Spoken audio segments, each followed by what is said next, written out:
Today, ibibigay natin ang game schedule syempre sa PBR Enforced Conference 2025 na magaganap sa October 28, 2025. At syempre bigyan natin ng konting preview game kung ano-anong team kaya talaga ang maghaharap-harap, syempre ano ang kalakasan kahinaan ng team, at syempre venue saan magaganap at saan mapapanood. Kaya bago ang lahat guys, nakikiusap po ako, please pasubscribe naman dito sa bago kong channel, Philippines Volleyball TV. Maraming salamat, isang subscribe lang malaking tulong na sa akin. Syempre agad-agad ay ibibigay natin ang schedule ng game ngayong October 28, 2025, venue at saan mapapanood. Narito po, una magharap nga ay ang Galleries Tower High Risers versus Akari Power Chargers. Ito ay 1:30 PM.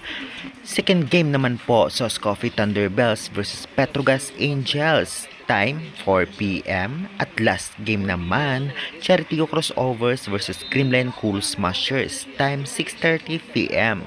Venue Phil Oil Eco Oil Arena at mapapanood sa One Sports Plus sa cable.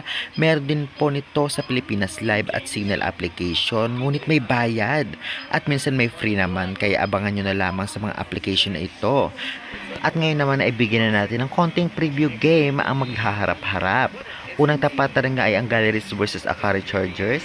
Final prediction, mukhang dehado ang Galleries sa Akari dahil malakas ang import ng Akari at kahit mga local players.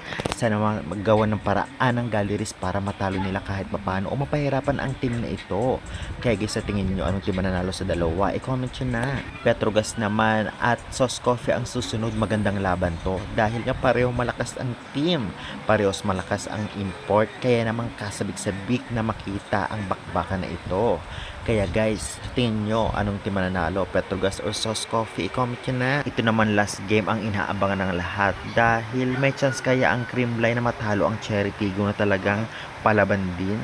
Well, minsan na din natalo ang Cherry ang Creamline, kaya hindi dapat magpakampante ang Creamline sa kanila, lalong-lalo pa medyo sa bababang rank din ang dalawang team na ito dahil sa pagkatalo ng Creamline ang bumaba din ang rank nila. Kaya naman kaabang-abang ang bakbakan na ito dahil syempre ranking ang pinag-uusapan. Kaya guys, sa tingin ninyo anong team mananalo, Cherry Tigo o Creamline kaya? I-comment nyo na yan at huwag kalimutan mag-like and subscribe for more updates.